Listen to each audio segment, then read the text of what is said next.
अब सभी को जय मसीह की ओर आज हम पढ़ेंगे रोमियो की पत्री 12 अध्याय उसकी 8 ऐसे पढ़ेंगे। और आज का हमारा टॉपिक है आपस में प्रेम रखो।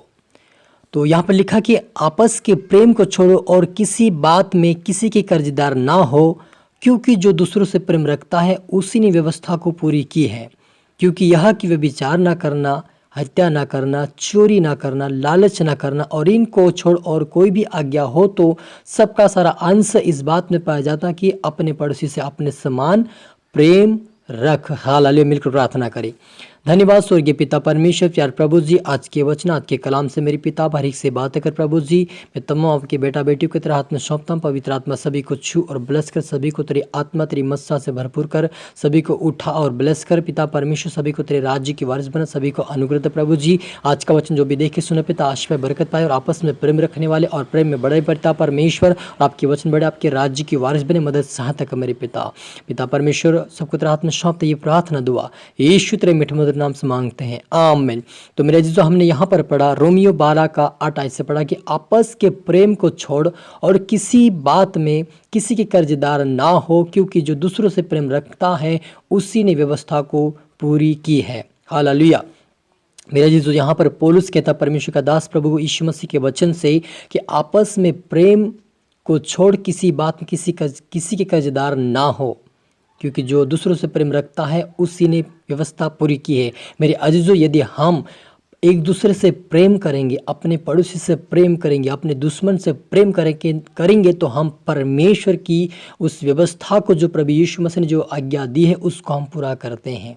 और व्यवस्था क्या है उसको हम जानते आगे, क्योंकि यह कि व्यभिचार ना करना, हत्या ना करना, चोरी ना करना, लालच ना करना और इनको छोड़ और कोई भी आज्ञा हो तो सबका सारांश इस बात में पाया जाता है कि अपने पड़ोसी से अपने समान प्रेम रख। हालेलुया। मेरे अजीजों, हम यदि प्रेम रखते हैं तो परमेश्वर की इच्छाओं को पूरी करते हैं। और हमें पौलुस यही लिखता है प्रभु यीशु मसीह के वचन से कि हमें प्रेम करना चाहिए, चाहे दुश्मन हो, चाहे पड़ोसी हो, चाहे हमारे रिश्तेदार हो, चाहे हमारे देश के लोग हो, जो भी हो, लेकिन हम हर एक से प्रेम करना है। यदि हम प्रेम करेंगे तो परमेश्वर की इच्छाओं को पूरी करते हैं। और परमेश्वर के वचन में ये लिखा है कि प्रेम ही परमेश्वर है। यदि हम प्रेम करते हैं तो परमेश्वर की इच्छा को पूरी करते हैं। इसलिए हमें एक दूसरे से प्रेम करना है और प्रभु के वचन के अनुसार चलना है और परमेश्वर की आज्ञा का पालन करना है। और जब हम प्रेम करते हैं उसका प्रेम का सारा अंश क्या है वो देखते आगे। तो प्रेम पड़ोसी की वो कुछ बुराई नहीं करता, इसलिए कि प्रेम रखना व्यवस्था को पूरा करना है।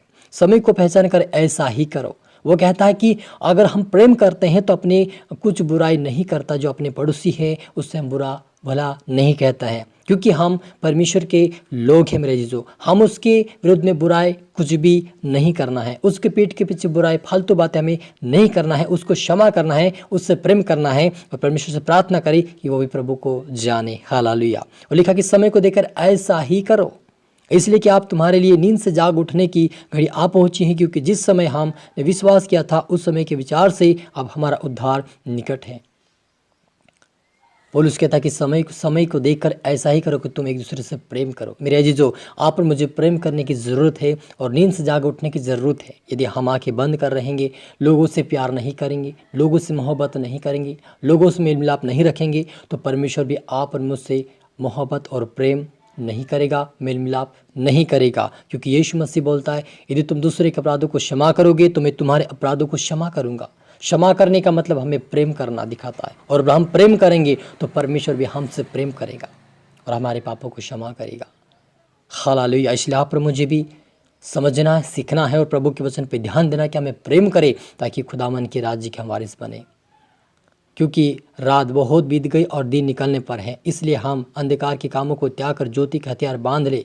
हालेलुया। वो कहता है कि अंधकार का काम छोड़ दे। अंधकार का काम है मेरे जीजो, अंधकार का काम क्या है मेरे जीजो? यह कि हम यदि प्रेम नहीं करेंगे तो हम अंधकार में हैं। हम लोगों को माफ़ नहीं करेंगे तो हम अंधकार में हैं। हम लोगों की बुराई करेंगे तो हम अंधकार में हैं। लोगों को झूठ बोलेंगे तो हम अंधकार हैं। हम हत्या करेंगे तो हम अंधकार में हैं। हम पाप करेंगे तो हम अंधकार में हैं। लेकिन ये सारे काम, ये तमाम काम छोड़ देंगे तो हम ज्योति के हथियार बांध लेंगे और शैतान का सामना करेंगे। और ज्योति का हथियार क्या है? परमेश्वर का वचन और उसकी आत्मा। ये वचन है प्रभु की, जो हमारी आत्मिक तलवार है, और प्रभु की आत्मा हमारी सहायता और मदद करेगा।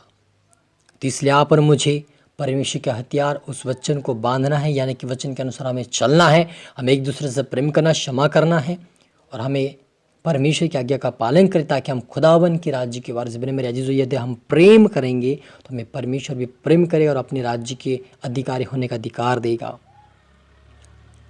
जिससे दिन को शोभा देता है वैसा हमें सीधी चाल चलना है कि लीला क्रीड़ा या पिक्कड़पन में, ना व्यभिचार और ना लुचपन में, ना और झगड़े में और ना डाह में, परंतु प्रभु यीशु मसीह को पहन लो और शरीर की अभिलाषाओं को पूरा करने का उपाय ना करो। पौलुस कहता है कि हमें लीला क्रीड़ा पिक्कड़पन ये सारा काम छोड़ना है और हमें प्रभु यीशु मसीह को पहन लेना है। यीशु मसीह का पहनने का मतलब उसकी आज्ञा का पालन करना और उसकी इच्छा का पूरा करना। हालेलुया। इसलिए यहाँ पर मुझे कुछ भी गलत काम नहीं करना है परमेश्वर के विरोध में, लेकिन हमें प्रेम करना है, हमें माफ़ करना, हमें क्षमा करना है, ताकि हम खुदावन यीशु ने जैसे माफ़ किया जब वो क्रूसित किया गया तब भी सारे लोगों को कहा कि हे पिता इन्हें क्षमा करिए, ये नहीं जानते कि ये क्या कर रहे हैं। उन्होंने सभी को माफ़ कर दिया, वैसे हमें सभी को माफ़ करना है ताकि प्रभु यीशु से हमें माफ़ करे, हमें गले से लगा रहा अपने राज्य की वारिस बनाए। हालेलुया। तो आज से पर मुझे इस वचन के अनुसार प्रभु ने आशीष किया था, हमें एक दूसरे से प्रेम करना है, क्षमा करना है, माफ़ करना है और खुदावन में और वचन में बने रहना, उसकी इच्छा पे चलते रहना ताकि हम खुदावन के राज्य को प्राप्त कर सके और आए मिलकर प्रार्थना करें। धन्यवाद स्वर्गीय पिता परमेश्वर, प्यार प्रभु जी, आज के वचन, आज के कलाम से मेरे पिता हर एक से बातें की, आशीष की। आपका धन्यवाद प्रभु जी। जितने आपके बेटा बेटी देखे सुने प्रभु, उनको सभी को आशीष दे मेरे पिता। मेरे पिता आज के वचन से प्रभु हर एक को प्रभु एक दूसरे को माफ़ करे, एक दूसरे को क्षमा करे, वचन में रहे, प्रार्थना में रहे, पवित्रता में रहे मेरे पिता। हर एक आपके बेटा बेटा आत्मिक उन्नति में, प्रार्थना में, वचनों में मजबूत बने, आपके राज्य की वारिस बने मेरे पिता। जितने आपके बेटा बेटी पिता आज का वचन देखे सुने पिता, दोबारा वो आशीषित पाए मेरे पिता। वो एक दूसरे को क्षमा करे, गले से लगाए पिता, और एक दूसरे को माफ़ करे, मेल मिलाप रखे प्रभु जी। और पिता पाप से दूर रहे, हत्या से दूर रहे, बुराई से दूर रहे, झगड़े से दूर रहे पिता, सारे शरापों से दूर रहे और पवित्रता का जीवन जिए पिता। आज्ञाकारिता में चला, आपके नाम को चौठाए, आपको महिमा दे पिता। यीशु मसीह मदद साहत्य का मेरे पिता, मैं तमाम की तरह आत्मा सौंपता मेरे पिता। प्रार्थना सुना, आशीष किया, ब्लेस के धन्यवाद मेरे परमेश्वर पिता। प्रार्थना दुआ यीशु तेरे मीठे मधुर नाम से मांगते हैं, आमीन। तो मेरे जीजू में आशा करता इस वचन से प्रभु आपसे बातें किया होगा। अब इसको दोबारा सुने, लाइक करें, शेयर कर सब्सक्राइब करता कि प्रभु आपको दुगनी आशीष दे रहा। आप सभी को फिर से मेरी तरफ से गॉड ब्लेस ऑल, जय मसीह की। और मेरे जीजो ये यूट्यूब चैनल का नाम है Jesus is my great ministry, इसको शेयर करें और इसके द्वारा प्रभु सबको आशीष दे, आमीन।